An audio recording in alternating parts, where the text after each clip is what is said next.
Welcome to Thursday Night's Be Connected Well with Stuart George from CKP Creative. Stuart is an all-rounder, and did you know he was also a musician that did so many different areas, from production to instrumentals.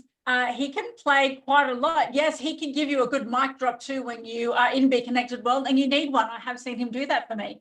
But he is our educator here on all things tech and all things online for our business. So I will hand over to Stuart for tonight's education.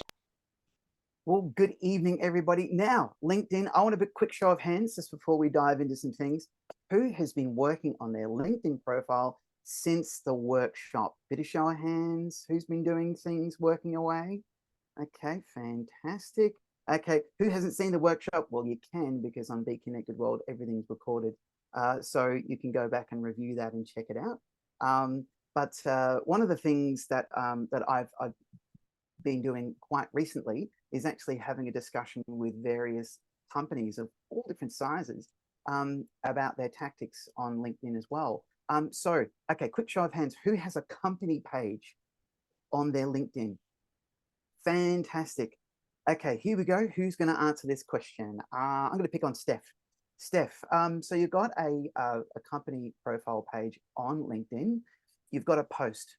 Now, is that post with the voice of the company or you personally?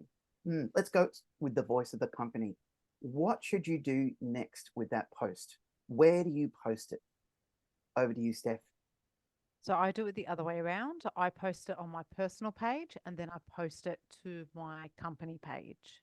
Gotcha. Okay, so a better flow and a way to actually, which is still good because you're still posting, which is good. Okay, but a better way to go, if it's a company-wide message, something that shows credibility and authority, because that's what we're trying to do. We're actually trying to build our authority and our credibility on LinkedIn, is to actually share that post on your company profile.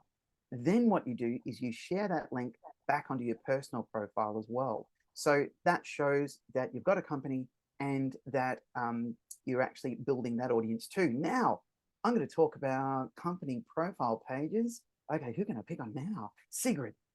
Now, Sigrid's got a few answers. I know that because Sigrid's in marketing, of course, as well. So, Sigrid, when was the last time you used up the, on average, about 250 invites to invite people to your company page? I did that last month, Stuart. You get a gold star. I wish I had a digital gold star. I tell you what, I can't do a mic drop. I'll think of something. I've got so many things. COVID, I ended up having so many props. It's ridiculous around here. So here's the thing. That is absolutely brilliant.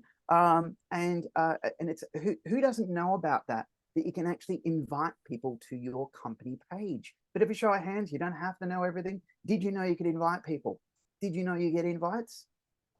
You do? Fantastic. Anybody else that doesn't even know what the heck I'm talking about, feel free to say that as well. Okay. So Lucia, fantastic. Now you could, I think your LinkedIn needs another checkup from the neck up. I love that line. So, but you could go through absolutely, and your company page needs to be set up with the same due care that your personal profile does as well. So make sure you've got a banner, make sure you've got all those fantastic elements and have consistency. Isn't that right, Janine? Should you have consistency across your company pages and keep your brand looking the same, Janine? Is that correct? Just wanted to hear from Janine for a second.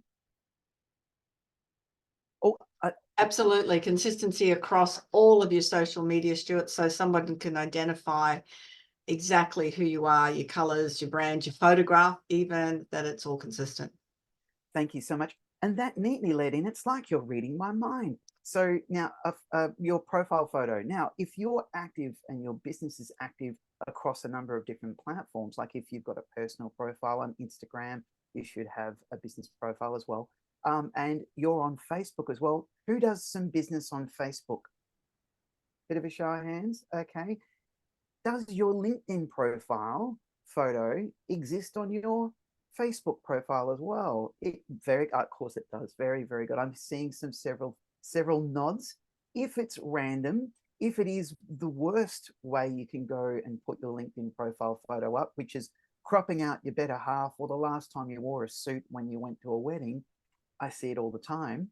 on the beach, great. I'm glad that you love the beach. But here's the thing, having consistency with your photo across all of those different platforms means people know what you look like, which is brilliant. Now, look, if you get a new pair of glasses or something slight changes, you don't have to suddenly go out there and change things. But look, it is very, very good to update things as well and often.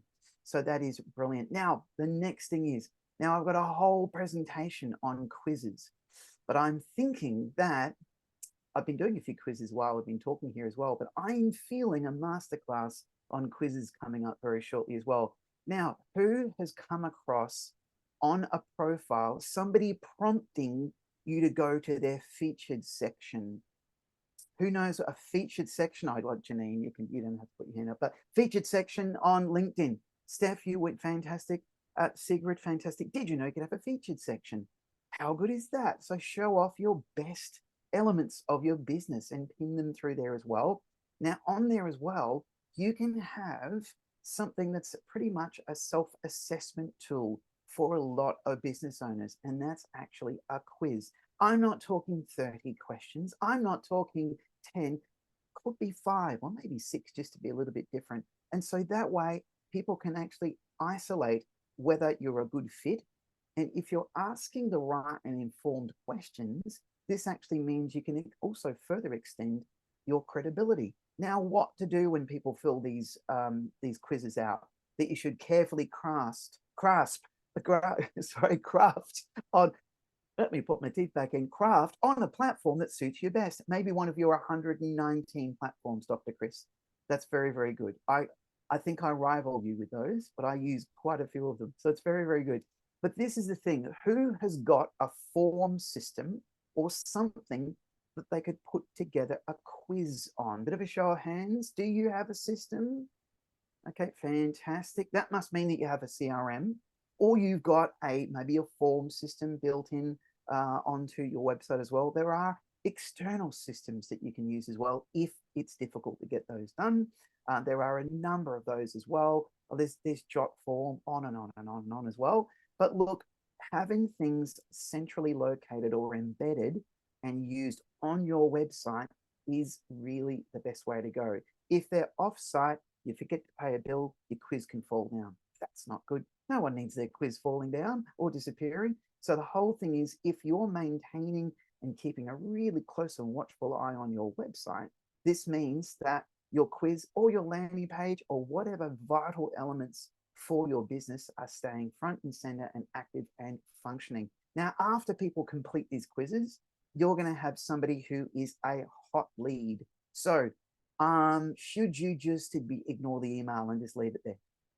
I'm going to say, no, you don't do that whatsoever. You need to immediately bombard them and sell them things. No, what you're going to do is you're going to reach out to them, and you can, if you've got a fantastic CRM, you can put them into a nurture sequence. So this means that you're going to eventually woo them into submission to actually be working with you and buy one of your products or do some consulting with you. So, and you can, over time, you can actually impart some wisdom, share some links, share some knowledge through that nurture sequence before you go in and, this is the worst thing, pitch slap people. I said pitch.